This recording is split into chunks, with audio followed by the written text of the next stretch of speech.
Imagine um mundo onde o fogo não queimava apenas livros, mas apagava séculos inteiros de pensamento humano.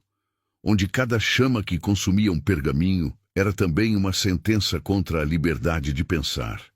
Esse mundo existiu, e o nome dele foi cristandade. Hoje, você vai descobrir como a Igreja, em nome de Deus, destruiu as maiores bibliotecas da Terra e silenciou os filósofos que ousaram pensar além do altar.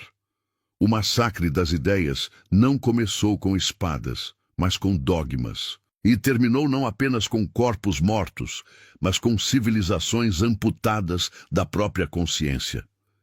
Enquanto muitos acreditam que a Idade Média foi apenas um período escuro, poucos sabem que essa escuridão foi deliberadamente fabricada. Ela não nasceu da ignorância natural, mas de uma política sistemática de apagamento intelectual. Quando o Império Romano desabou, os monges se tornaram os novos guardiões do saber. Mas, em vez de guardá-lo, eles o filtraram, mutilaram e queimaram. Era o início de uma nova forma de guerra, a guerra contra o pensamento. As fogueiras não eram mais apenas instrumentos de punição física, mas laboratórios de purificação ideológica. Todo livro que contrariava a narrativa sagrada era declarado heresia. A sabedoria da Grécia, o conhecimento da Pérsia, as ciências do Egito, tudo isso foi considerado obra do demônio. A Igreja entendeu que controlar as almas exigia antes controlar as ideias. E por isso, o primeiro inimigo da fé não foi o pecado, foi o conhecimento. Em Alexandria, Atenas e Roma, o saber era visto como a centelha divina dentro do homem. Mas, sob o domínio eclesiástico, essa centelha passou a ser tratada como fogo profano. O que não servia ao dogma precisava desaparecer. A Igreja não queria apenas fé, queria exclusividade. E a curiosidade humana, essa força que moveu filósofos e matemáticos, tornou-se pecado mortal. Hoje, quando olhamos para o passado e vemos os escombros do que um dia foi a civilização do raciocínio, é impossível não se perguntar: o que mais foi perdido nas cinzas? Que ideias poderiam ter mudado o mundo se não tivessem sido apagadas? Séculos antes das cruzadas, houve outro tipo de cruzada, invisível, mas muito mais devastadora. Enquanto os exércitos marchavam para Jerusalém, monges e bispos travavam uma guerra silenciosa contra o próprio espírito humano. A Biblioteca de Alexandria, símbolo máximo da mente antiga, foi uma das primeiras vítimas desse fanatismo. Relatos apontam que seus últimos rolos foram destruídos sob ordens imperiais cristãs. Neles estavam fórmulas de medicina, astronomia, filosofia e engenharia, o DNA intelectual da humanidade. Mas o incêndio de Alexandria foi apenas o primeiro capítulo de uma longa tragédia. Quando os templos gregos foram transformados em igrejas, milhares de manuscritos foram queimados para dar lugar à palavra de Deus. O que era diversidade virou uniformidade. O que era dúvida virou blasfêmia. E o que era busca virou medo. O cristianismo primitivo, que pregava humildade, tornou-se uma estrutura de poder obcecada por exclusividade. A ideia de que só uma verdade podia existir e que todas as outras deveriam morrer. A filosofia pagã, que havia ensinado a pensar, foi substituída pela teologia, que ensinava a obedecer. O ato de questionar passou a ser considerado rebeldia espiritual. O próprio Sócrates, se tivesse vivido nesse tempo, teria sido queimado, não por corromper jovens, mas por tentar libertar mentes. Cada pensador independente passou a representar uma ameaça à ordem divina, e a punição era exemplar, o esquecimento. Enquanto o povo era ensinado a temer o inferno, o verdadeiro inferno acontecia nas salas frias dos mosteiros, onde monges raspavam manuscritos antigos para reescrevê-los com textos bíblicos. Séculos de ciência foram apagados com uma faca e tinta preta. Era o assassinato da história em nome da fé. Um crime perfeito porque eliminava não apenas o autor, mas o próprio conceito de que ele um dia existiu. E se eu te dissesse que o maior incêndio da humanidade não foi o de Roma, mas o das ideias? Escreva aí nos comentários.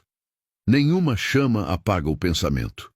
Quero ver quantos ainda acreditam que o conhecimento é a única luz que o fanatismo não consegue destruir. Quando o Império Romano começou a se converter ao cristianismo, o poder mudou de forma, e o controle das ideias se tornou a arma mais eficiente da Igreja nascente. A conversão de Constantino, no século IV, foi o ponto de virada. De perseguidos, os cristãos tornaram-se perseguidores. Com o decreto de Teodósio, toda a filosofia não cristã passou a ser vista como ameaça espiritual. Os templos pagãos foram destruídos, os filósofos exilados e suas obras condenadas ao fogo. O mundo antigo, que respirava lógica, debate e pluralidade, foi silenciado por decretos sagrados. As escolas filosóficas de Atenas, epicuristas, estoicos, neoplatônicos, foram fechadas uma a uma.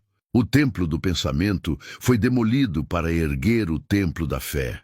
Aquilo que por séculos havia sido o maior triunfo da civilização, a capacidade humana de pensar por conta própria, foi rebatizado como soberba. As perguntas foram substituídas por orações, e a busca por sabedoria foi trocada pela submissão à autoridade espiritual. Os filósofos que não fugiram acabaram mortos. Hipátia de Alexandria, uma das mentes mais brilhantes da antiguidade, foi despedaçada por monges cristãos nas ruas da cidade. Sua morte não foi um simples assassinato, foi um ritual de purificação, a tentativa de apagar a imagem da mulher que ousou ensinar matemática e astronomia em uma sociedade que já se ajoelhava diante do dogma. A Igreja não suportava aquilo que não podia controlar. Com o colapso do pensamento grego, o mundo ocidental mergulhou em trevas intelectuais. A Idade das Luzes ainda estava a 1000 anos de distância. Nesse meio tempo, o conhecimento se tornou propriedade exclusiva do clero. Tudo o que não passava pelo crivo da teologia era heresia. A Bíblia substituiu Aristóteles e o medo substituiu a dúvida. O resultado foi um silêncio que durou séculos, um vácuo de ideias que atrasou o progresso humano em quase um milênio. Mas existe uma pergunta que ecoa até hoje. E se Hipátia não tivesse sido morta? E se suas fórmulas, suas descobertas e suas ideias tivessem sobrevivido? Talvez a humanidade tivesse chegado ao espaço muito antes. Talvez o fogo que queimou seus pergaminhos tenha apagado também o futuro que poderíamos ter tido. O massacre das ideias não aconteceu apenas em Alexandria. Espalhou-se como uma praga silenciosa por todo o continente europeu. Durante os primeiros séculos da Idade Média, os mosteiros se tornaram fortalezas do saber, mas também prisões. Monges copistas tinham o poder de decidir o que merecia sobreviver. Textos de medicina, astronomia e filosofia eram muitas vezes rasgados, reescritos com salmos e transformados em bíblias. Um manuscrito de Galeno ou de Demócrito podia desaparecer em questão de horas. Era uma reescrita simbólica do mundo. Onde antes havia ciência, agora havia fé. Enquanto o Império Islâmico florescia com universidades, traduções e estudos científicos, o Ocidente cristão escolhia a cegueira. Em Bagdá, enquanto estudiosos preservavam e traduziam obras gregas, em Roma se queimavam livros considerados diabólicos. O mesmo conhecimento que alimentou o renascimento europeu mais tarde sobreviveu apenas porque foi salvo por árabes e persas. A ironia é brutal. Aqueles que a Igreja chamava de infiéis foram os que salvaram o pensamento ocidental. A censura era total. Em conventos, monges destruíam textos que mencionavam anatomia, cosmologia ou alquimia. O corpo era considerado profano. O céu pertencia a Deus e o homem não deveria tentar compreendê-lo. O questionamento da ordem divina era o maior dos crimes. Não havia tribunais de justiça, apenas tribunais da fé, e cada sentença era acompanhada de fogo. Durante séculos, os nomes de filósofos, matemáticos e pensadores foram deliberadamente esquecidos. Muitos nunca foram redescobertos. Outros, quando suas ideias ressurgiram, foram apresentados como hereges póstumos. A história oficial foi escrita com base no que restou das cinzas, e o que restou foi pouco. Quando o saber é monopolizado, o homem deixa de pensar e começa a obedecer. E foi exatamente isso que a igreja desejava: um rebanho dócil, incapaz de criar sua própria verdade. Mas e se todo esse apagamento não tivesse acontecido? Quantos séculos de evolução científica e filosófica perdemos? Quantos futuros morreram nas chamas do fanatismo? Essa é a ferida que ainda sangra em silêncio, a perda do que nunca saberemos que existiu. A destruição do pensamento antigo não foi um ato isolado, mas uma política de poder cuidadosamente orquestrada. Quando a igreja percebeu que controlar os corpos era insuficiente, voltou-se para o controle da mente. E a mente se governa pelo que ela acredita ser verdade. Assim, nasceu a Inquisição intelectual, muito antes da Inquisição formal. Ela começou quando bispos passaram a determinar o que podia ou não ser estudado, o que era luz divina e o que era treva pagã. As universidades medievais, fundadas sob a bênção do Papa, nasceram não para ensinar a pensar, mas para moldar o pensamento dentro das fronteiras do dogma. O saber foi domesticado. O raciocínio passou a depender da aprovação teológica.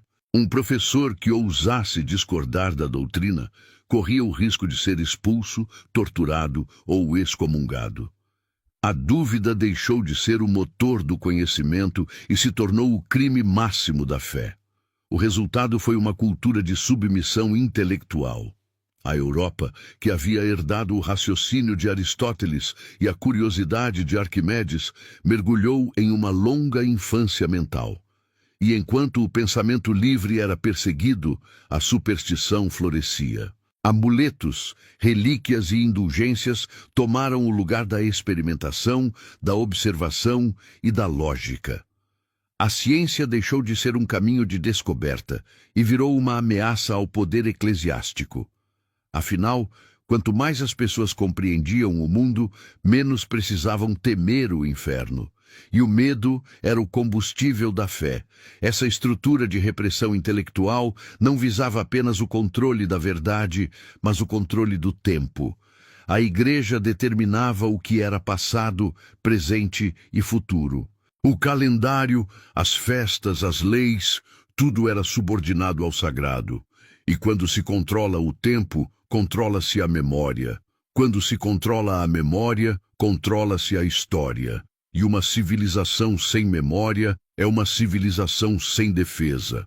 Mas mesmo sob o peso da censura, a centelha do pensamento não se extinguiu por completo. Alguns homens e mulheres, escondidos nas sombras dos mosteiros e palácios, começaram a guardar segredos, livros proibidos, cópias escondidas, ideias em fuga. Eram os guardiões do que restava da razão. E deles nasceria a fagulha que reacenderia o mundo. Entre os séculos XII e XIII, começaram a surgir vozes que desafiavam a teologia dominante. Filósofos como Averroes, Abelardo e Roger Bacon tentaram conciliar fé e razão, e por isso foram perseguidos. A igreja, que se apresentava como detentora da verdade absoluta, via na filosofia uma ameaça mortal. A possibilidade de que o homem chegasse a Deus sem precisar dela. A razão, portanto, não era inimiga da fé, mas do monopólio da fé, e por isso deveria ser domada ou destruída. Durante o Concílio de Paris, diversas obras de Aristóteles foram proibidas sob a alegação de que corrompiam as almas. Em vez de estudar o cosmos, os estudiosos foram instruídos a contemplar o inferno. O medo se tornou a bússola do conhecimento. O pecado passou a ser o limite da curiosidade. E assim, o maior império espiritual da Terra ergueu-se sobre ruínas de bibliotecas. Ainda assim, alguns resistiram. Escondidos em porões, cópias clandestinas das obras de Platão, Euclides e Galeno circulavam entre intelectuais corajosos. Cada livro era um ato de rebeldia, cada leitura uma heresia e cada ideia nova um crime potencialmente mortal. O pensamento humano precisou se esconder como se fosse um fugitivo, e essa fuga silenciosa manteve viva a chama que o dogma tentava sufocar. O controle da informação se estendia também à população. Enquanto os monges decidiam o que era permitido ler, o povo era mantido analfabeto. Saber ler a Bíblia por conta própria era perigoso. Podia gerar interpretações erradas. Assim, a Igreja manteve o monopólio da tradução, da leitura e da verdade. Um império invisível que se sustentava sobre a ignorância programada. Mas a história tem uma ironia cruel. Quanto mais se tenta sufocar uma ideia, mais forte ela volta. As cinzas de tantos livros queimados fertilizaram o solo do futuro. E desse solo nasceria o Renascimento. O renascimento não apenas da arte e da ciência, mas da coragem de pensar. O renascimento foi, em essência, uma rebelião contra o esquecimento. Quando as cidades italianas começaram a prosperar e os mercadores financiaram artistas e estudiosos, o espírito do pensamento antigo começou a reaparecer. Cópias de manuscritos gregos e árabes chegaram à Europa trazidas por viajantes, estudiosos e, ironicamente, por cruzados. Foi como se o mundo voltasse a acordar de um sono de 1000 anos. Leonardo, Copérnico, Galileu, todos beberam de fontes que haviam sido proibidas. Cada descoberta era uma heresia, e cada heresia uma vitória contra o medo. Mas o despertar foi doloroso. A Igreja, ao ver seu poder ameaçado pelo retorno das ideias, reagiu com brutalidade. Galileu foi obrigado a negar o que via com os próprios olhos. Giordano Bruno foi queimado vivo em Roma por afirmar que o universo era infinito. E, no entanto, a chama que o consumiu iluminou o caminho da modernidade. O fogo que antes apagava o saber agora começava a revelá-lo. Era o início da vingança das ideias. A ciência e a filosofia renascentistas reabriram o debate sobre a verdade. O homem voltou a ser o centro da curiosidade e não apenas um súdito do divino. As pinturas deixaram de retratar apenas santos e mártires e passaram a retratar o corpo humano, a carne que durante séculos fora considerada impura. A arte se tornou ciência e a ciência uma nova forma de fé. A fé na capacidade humana de compreender o universo sem precisar se ajoelhar diante dele.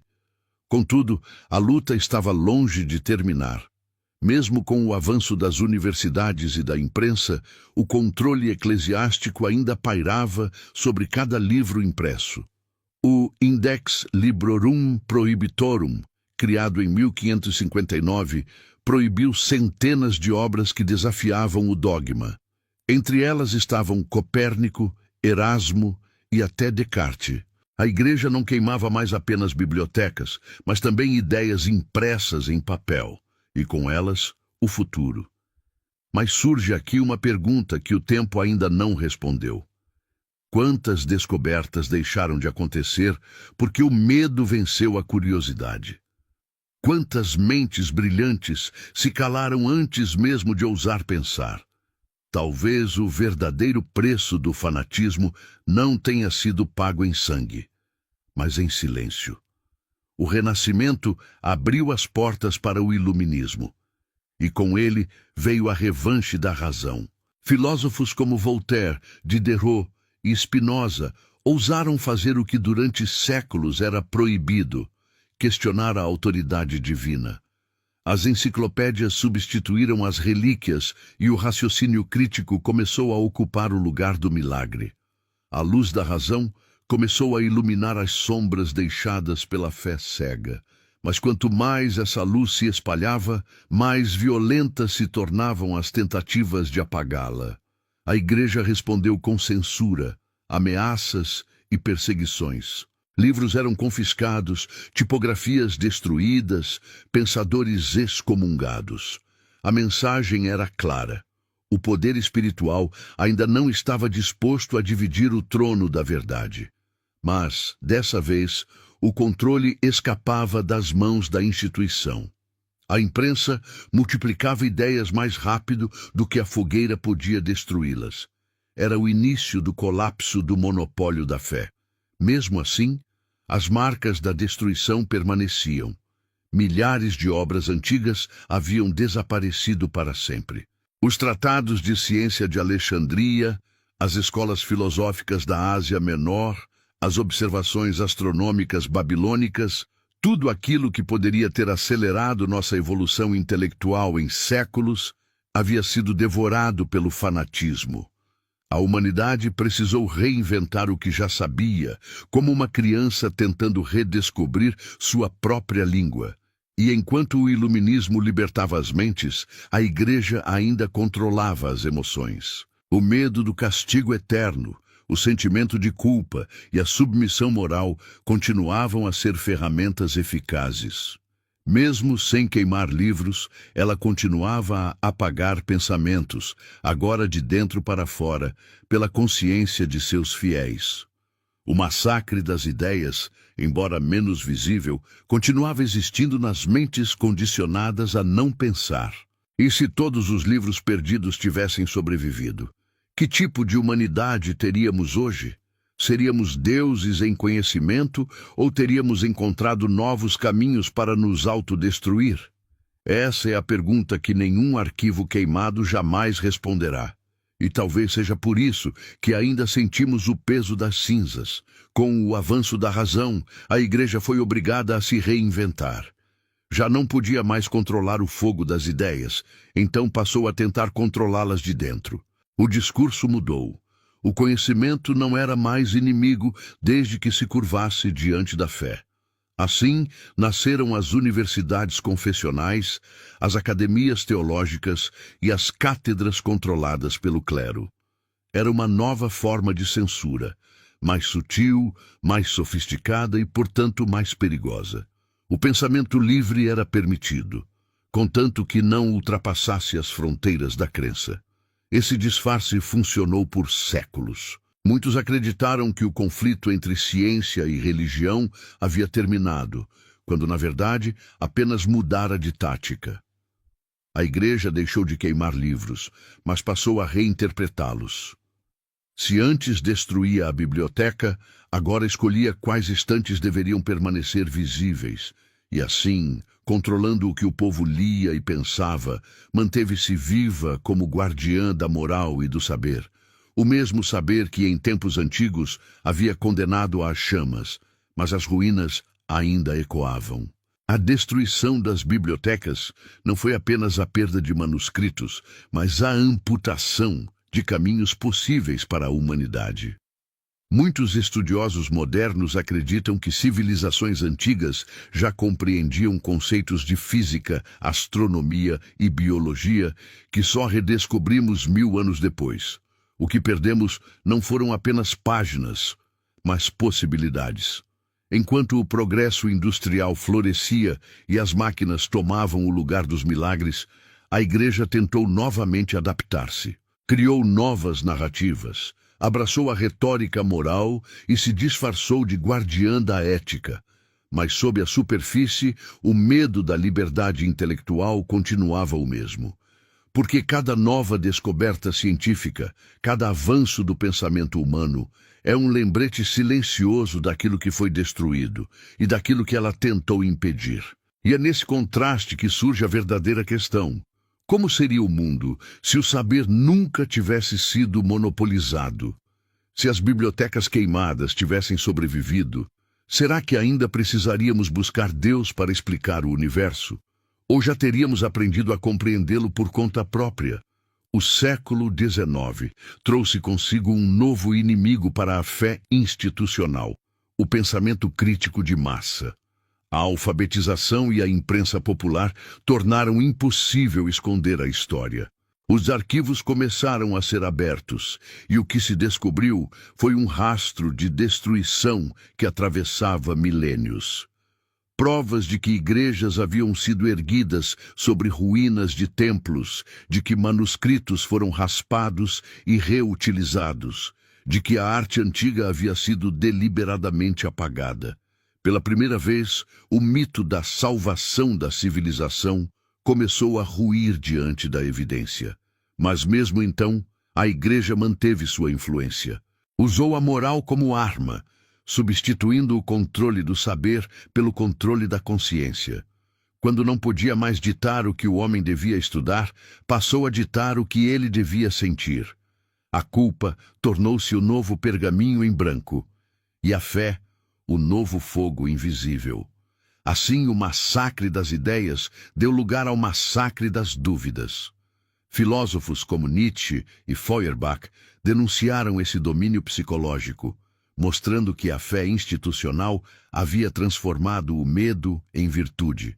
A coragem de pensar foi substituída pela obediência disfarçada de humildade, e o mesmo mecanismo que um dia queimou bibliotecas continuava operando dentro das almas. A rejeição da dúvida como se fosse pecado. Hoje, vivemos em um paradoxo. Temos acesso ao conhecimento como nunca antes, e ainda assim, muitos continuam a se curvar diante da autoridade que destruiu esse mesmo conhecimento. O massacre das ideias não é apenas um evento histórico, é uma herança mental. Ainda vivemos nas cinzas do pensamento queimado e às vezes nem percebemos. Se você acredita que o conhecimento ainda é o maior ato de resistência humana, deixe o like, ative o sininho e se inscreva, porque toda vez que uma mente desperta, uma fogueira se apaga. O século XX marcou o auge do confronto entre razão e fé. As descobertas científicas da teoria da relatividade à genética deixaram o dogma nu diante do mundo. Já não era possível negar o poder da observação e da lógica. Mesmo assim, a Igreja encontrou maneiras de reinterpretar o progresso sem perder a autoridade. Passou a afirmar que a ciência explicava o como do universo, enquanto apenas a fé poderia explicar o porquê. Foi uma jogada de sobrevivência brilhante. Transformar a derrota em aparente harmonia sem jamais admitir o erro. Mas essa harmonia era ilusória. Por trás da fachada conciliadora, o sistema continuava a operar como sempre. As escolas religiosas ainda moldavam a mente das crianças e o conhecimento era apresentado sob filtros ideológicos. O pensamento crítico, embora tolerado, ainda era guiado. A ideia de que o homem não deveria ultrapassar certos limites, o mesmo princípio que incendiou as bibliotecas da antiguidade, continuava sendo repetida, agora com um verniz moderno e pedagógico. Em países onde a religião perdeu espaço, ela se camuflou na cultura, na política e até na linguagem. Palavras como pecado, pureza, redenção ou alma permanecem como ecos invisíveis de uma doutrina que sobreviveu à custa de ideias mortas. O massacre das ideias pode ter começado com fogo, mas sobreviveu nas metáforas do cotidiano. Cada vez que alguém teme pensar por medo de ofender uma crença, o antigo mecanismo se repete, silencioso, mas eficaz. A ciência avançava, mas o homem continuava dividido. De um lado, a busca pela verdade empírica, do outro, a necessidade emocional de sentido. E foi nesse espaço entre o saber e o sentir que a religião moderna renasceu, não mais como inimiga da razão, mas como sua sombra. Porque onde a dúvida cresce, o medo também encontra abrigo. E é esse medo que mantém viva a memória da fogueira, a lembrança de que pensar livremente ainda é um ato de coragem. Mas resta uma pergunta incômoda. Será que realmente superamos o instinto de destruir aquilo que não compreendemos? Ou apenas trocamos as chamas por algoritmos e opiniões travestidas de fé? O massacre das ideias não pertence apenas ao passado. Ele se reinventa em cada época que teme a liberdade de pensamento. Hoje não se queimam livros com fogo, mas com indiferença. Não se destroem filósofos com espadas, mas com silêncio. O esquecimento tornou-se a nova fogueira.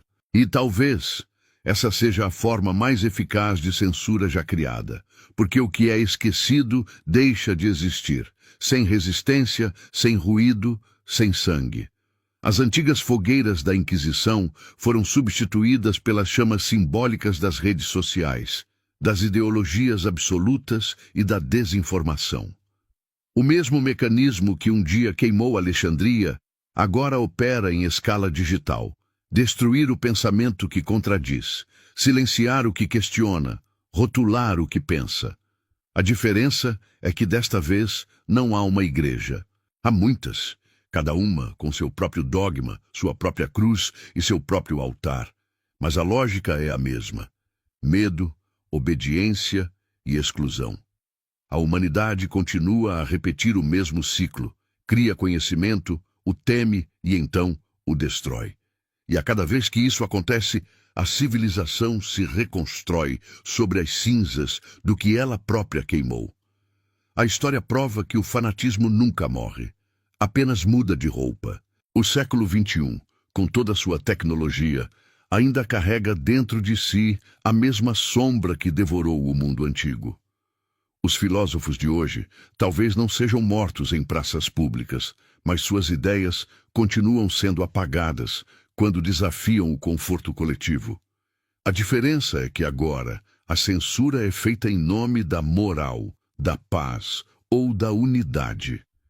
Os mesmos argumentos que um dia justificaram a destruição das bibliotecas continuam sendo usados, apenas com novas palavras.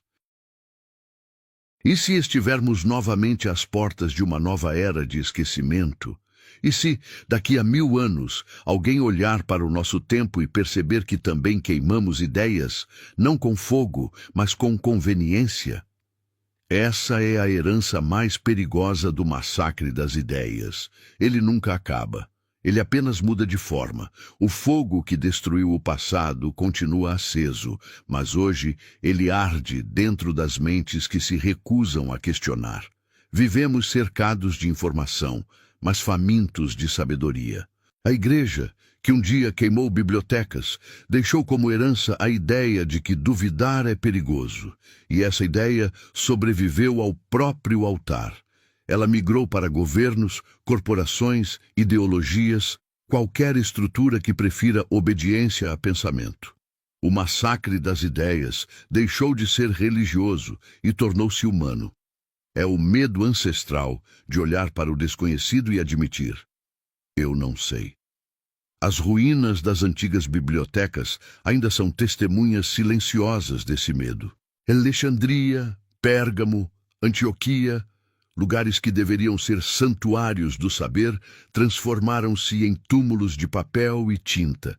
E, paradoxalmente, quanto mais a humanidade tenta reconstruir o passado, mais percebe o tamanho do vazio que deixou. Não há tecnologia capaz de recriar o que o fanatismo destruiu. Cada rolo queimado é uma voz que nunca mais falará. Cada filósofo silenciado é um caminho que jamais será trilhado novamente. Porém, a história também prova que as ideias são mais fortes que o fogo. Por mais que as chamas destruam as páginas, elas não conseguem apagar o impulso de perguntar. Esse instinto, o de compreender, de buscar, de duvidar, é o que manteve viva a chama do pensamento humano desde os tempos de Hipátia até hoje. Foi ele que ressurgiu no Renascimento, floresceu no Iluminismo e se transformou no que chamamos de ciência moderna. É ele que impede o retorno total das trevas. Mesmo assim, o perigo nunca desaparece. A tentação de entregar a mente à autoridade, de aceitar respostas prontas em vez de construir as próprias, continua sendo o maior inimigo da liberdade intelectual. Quando uma sociedade renuncia ao pensamento crítico em troca de conforto espiritual, o massacre das ideias recomeça, não com lanças e fogo, mas com aplausos. E se esse ciclo continuar, não haverá mais bibliotecas a queimar, apenas mentes que já se incendiaram por dentro sem perceber. Essa é a verdadeira herança deixada pelo passado. A lembrança de que toda vez que o homem para de pensar, alguém começa a dominar. O massacre das ideias não foi apenas um evento histórico, foi o espelho daquilo que o ser humano é capaz de fazer quando o medo supera a razão. A igreja pode ter iniciado as fogueiras, mas o fogo pertence a todos nós. Porque o instinto de destruir o que desafia nossas crenças não morreu com os monges. Ele apenas se modernizou. Está nos discursos que atacam a dúvida, nas ideologias que pedem fé cega, nas sociedades que punem o pensamento independente. Hoje, não precisamos de templos para repetir os erros do passado. Basta uma tela, uma crença, um algoritmo. A nova Inquisição é digital e o novo Index é invisível. As fogueiras são simbólicas, mas o efeito é o mesmo. Reduzir a complexidade a um único dogma e o pensamento a uma única voz. A diferença é que agora a chama não queima papiros, queima consciências. No entanto, a esperança ainda existe, e ela mora exatamente onde sempre morou, nas perguntas. Cada vez que alguém duvida, questiona, pesquisa ou lê um livro que desafia o senso comum, uma parte da história se reescreve. O conhecimento é o único antídoto contra o esquecimento. É ele quem impede que as cinzas se tornem destino. A verdadeira fé não está em acreditar no que nos mandam, mas em ter coragem de buscar o que foi escondido. Pensar é um ato sagrado, talvez o mais sagrado de todos. Porque ao pensar, o homem se aproxima não de um Deus criado por instituições, mas da própria essência da criação, a consciência. E se há algo que as fogueiras da história nos ensinaram, é isso. Nenhum fogo é capaz de apagar uma ideia cujo tempo finalmente chegou.